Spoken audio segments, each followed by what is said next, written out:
dirigé par Info USA qui parle de l'état du Côte d'Ivoire. Je voudrais, avant de commencer, saluer le docteur Innocent Péa, disons, cet intellectuel africain qui met sur le marché des réflexions pour les cadres africains qui ont besoin de ces outils pour essayer de, disons, mener à bien le continent africain. En écoutant, et je n'ai pas encore malheureusement pu lire le livre, je vais me procurer un exemplaire tout à l'heure, bien le moment venu. Le docteur met en évidence deux types de démocratie. La démocratie à l'africaine et la démocratie à l'occidentale. Si tant est que la démocratie se définit comme le pouvoir du peuple par le peuple et pour le peuple, je suis tenté de dire que cette démocratie au niveau de l'Afrique se résume de la même façon que celle qui est aussi en Occident. Mais là où je suis impressionné, et j'ai été touché par les réflexions du docteur, c'est que la démocratie pour les pays africains doit se résumer au fait que les Africains eux-mêmes aient la possibilité de gérer leurs États sans influence occidentale. Basé donc sur l'aspect, je dirais, traditionnel.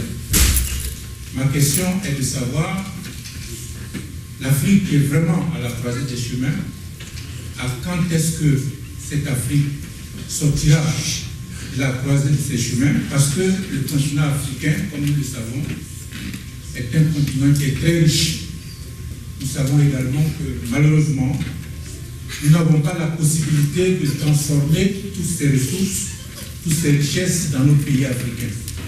Ce qui fait de nous de tendre la main à l'Occident. Et donc, comme vous savez, l'Occident, c'est quand même une source d'intérêt. Lorsque vous tendez la main, évidemment, on dit la main qui demande est toujours au-dessus de celle qui donne. Donc, cela nous amène quand même à être, je dirais, soumis à cette tracasserie, je dirais, démocratique, puisque c'est les conditions qui sont posées pour que je dirais, les aides soient données. Alors, ma question, je reviens à quand est-ce que nous, en tant que pays africains, nous sortirons de cette croisée des chemins? Première question. Ma deuxième, si on se réfère donc au fait que nous devons laisser, parce que, disons, la situation d'un pays commande que la stabilité y soit, et qu'on n'a pas besoin d'alternance qui va nécessairement amener des troubles, est-ce à dire qu'en Afrique, il y a des citoyens qui naissent rien que pour gérer, et d'autres qui naissent pour rester soumis, parce que c'est ce que cela veut dire. Si on se réfère au fait que ceux qui gèrent et qui ont la sagesse, et souvent de façon générale, ça a été les rois dans nos pays, qui ont toujours des royaumes et dont les fils deviennent rois, ainsi de suite. Ma question est de savoir, docteur, est-ce qu'on doit se résumer au fait qu'en Afrique, on doit se soumettre donc à cette lignée de règne des rois où il n'y a pas de contestation, ce qui est aussi, comme vous le dites dans le livre, une espèce de démocratie parce que la paix et la stabilité règnent dans le pays. Je voulais m'arrêter là. J'avais beaucoup de préoccupations. Je trouve très intéressant de continuer de dire, je vais m'en montrer. Merci. Analyste politique. Je voudrais d'abord remercier très sincèrement le docteur pour avoir écrit ce beau livre dont j'ai parcouru et j'ai constaté qu'il y avait de bonnes choses et quelque part je suis rentré un peu dans le fond du livre et je pensais qu'il fallait quand même que je donne mon peu de vie. Mais je voulais partir d'abord d'un point sur la définition étymologique du mot démocratie.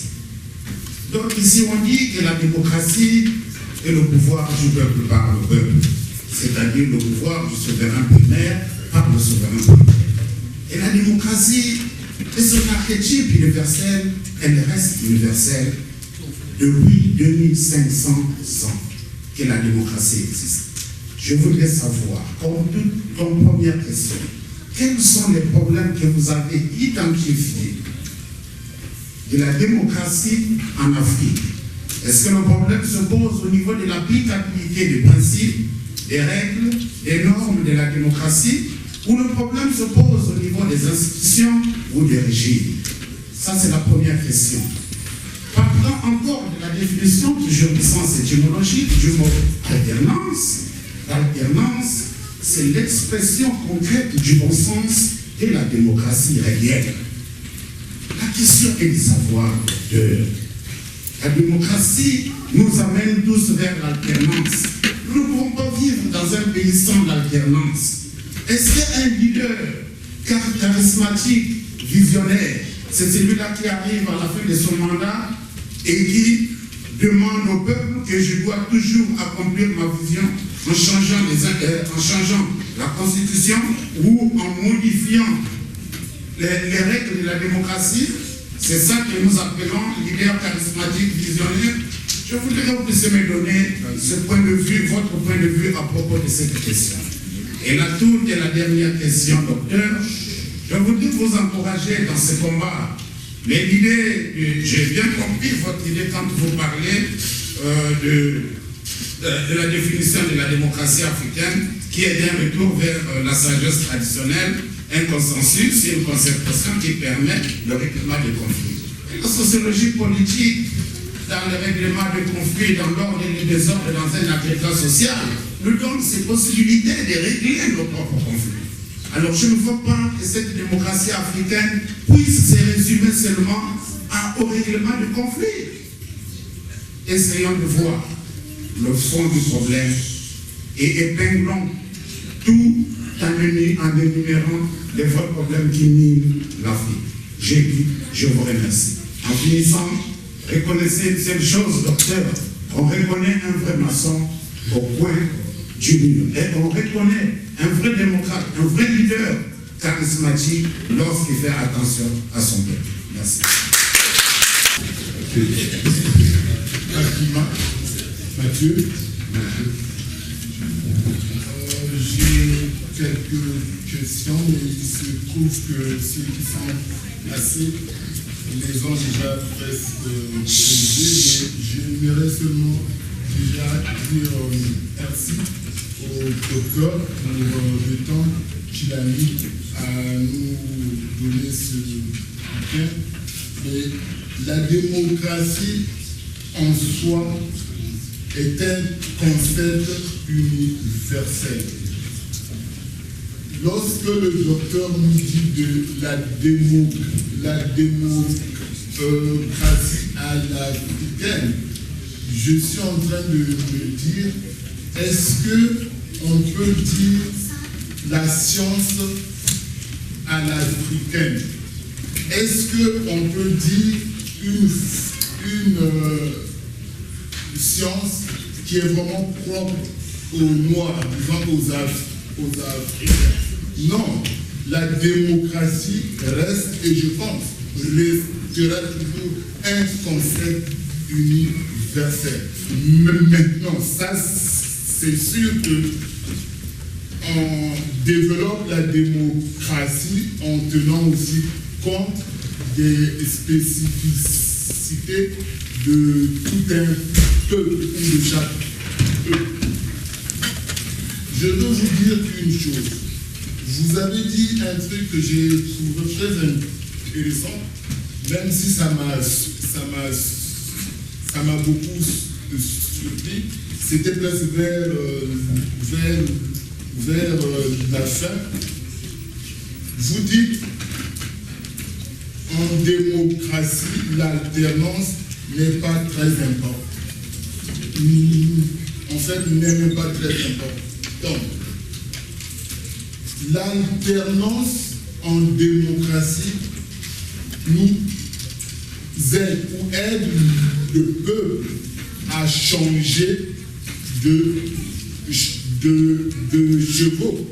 si je choisis monsieur Paul et que 5 ans durant il n'a rien fait, je suis libre de choisir dans les 5 prochaines années monsieur Jean.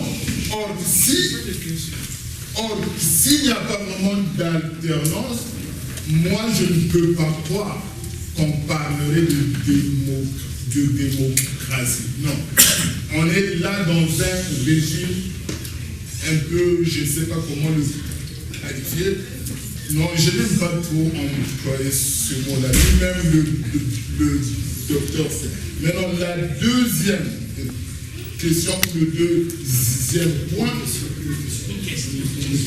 vous avez parlé de la théorie de l'indispensabilité du leader. En d'autres termes, un homme, c'est tout un pays.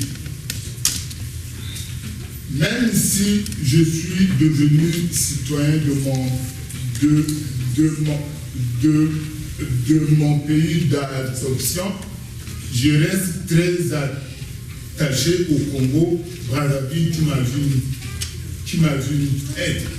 J'aimerais qu'il y ait une démocratie authentique dans mon pays. Je souhaite que les gens aient la possibilité, que ce soit au Mali, au Sénégal, au Ghana, de choisir librement leur candidat et leur président. On ne peut pas franchement continuer à dire qu'un homme est indispensable. D'abord, je voudrais vous remercier de l'importance que vous avez accordée à cet événement.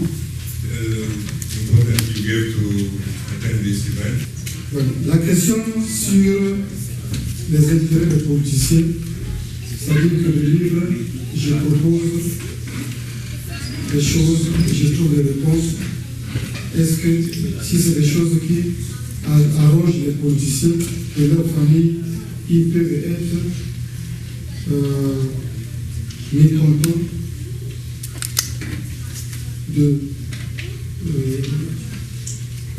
c'est-à-dire qu'ils peuvent être, ils peuvent accepter de quitter les choses du moment où ces choses les arrangent et leur famille.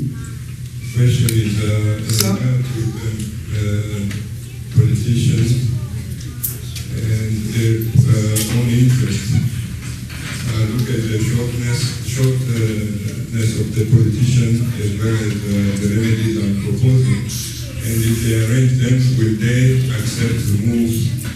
They make they move and move out of politics. J'englobe ça dans le cadre des autres questions qui m'ont été précédemment posées sur la démocratie. Include that in the other questions that were raised regarding democracy. À l'africaine comme à l'occidentale. Made in Africa as well as democracy, as Western democracy. Sur l'universalité de la démocratie. On the universality of democracy. De par son sens étymologique. From its etymological meaning. Et si j'englobe vos questions, and if I'm including la plupart tournent autour du mot démocratie. If I'm summing all your questions, it's that all of them are turning around the issue of democracy.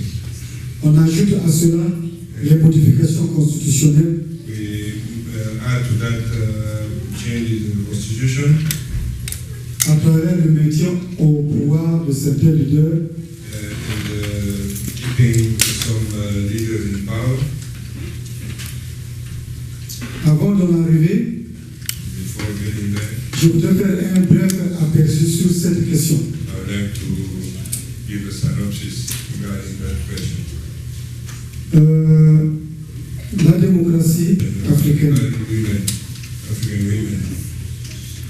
Je vais commencer par la première question sur la démocratie. I'll respond from the first question. Des leaders charismatiques, visionnaires, qui ont travaillé pour leur nation. They had charismatic leaders that had worked for their countries.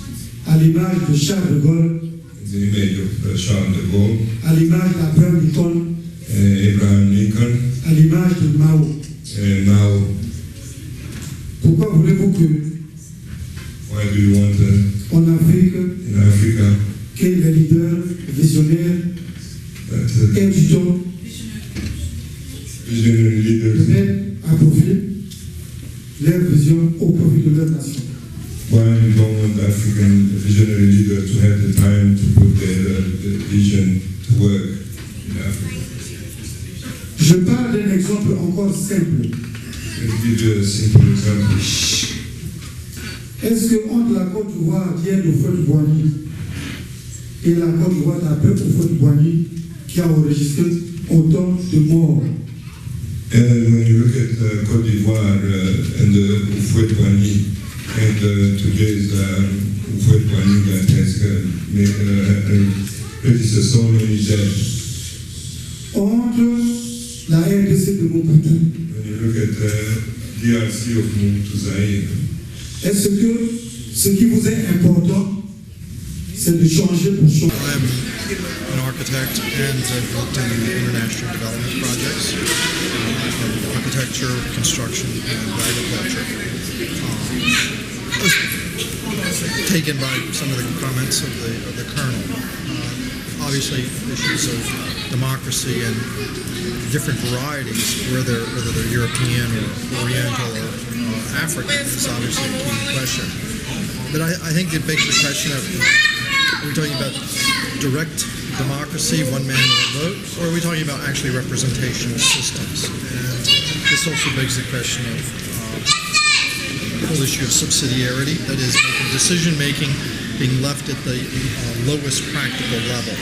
So that why should the central government make a decision that is actually a very regional or very local issue, everything from making roads to providing schools or education. So I didn't hear a lot about how it works from a grassroots level and how you have different layers of decision making in the structure of a country.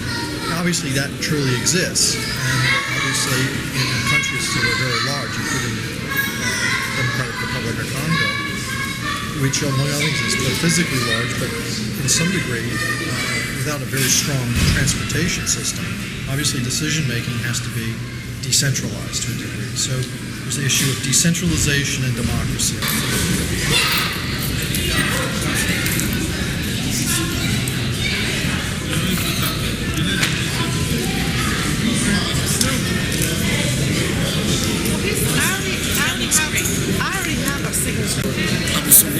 Mais je suis à côté de monsieur Joseph Kak, et donc je vais simplement de recueillir quelques propositions. Alors monsieur Joseph Kak, je suis un ancien de la RDC. J'étais président d'Erzaïr. J'étais aussi le fondateur de Télécel. Je maintiens les contacts tout le temps avec les pays africains. Oui, mais monsieur Joseph Kak, vous avez participé à la présentation du livre par le lieutenant-colonel Innocent Péa. Est-ce que vous avez retenu quelque chose à propos de ce livre?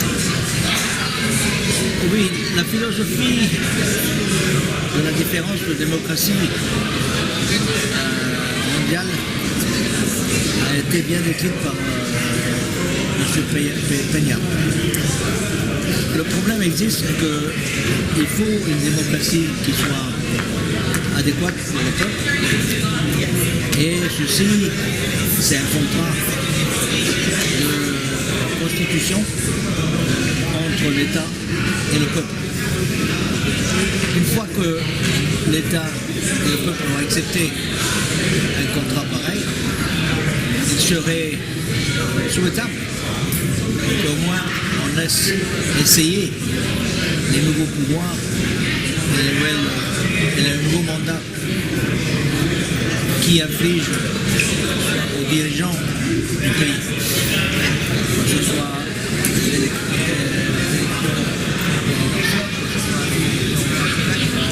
au Sénat, que ce soit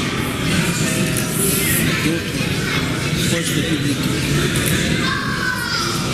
Le problème, comme l'a dit M. Peña aussi, la pauvreté en Afrique existe. Mais l'Occident et d'autres pays croient qu'ils doivent donner de l'aide à l'Afrique. Mon opinion, l'Afrique n'a pas besoin d'aide. L'Afrique a son peuple qui lui peut émerger de la façon que le peuple veut. C'est pour le peuple. Et vous pensez que pour que l'Afrique émerge, on a besoin d'avoir quelqu'un qui doit rester longtemps au pouvoir? Non. Je suis tout à fait d'accord sur les limites des termes. Parce que une limite de 5, 6 ou 7 ans, 1 ou 2 mandats maximum, serait suffisant.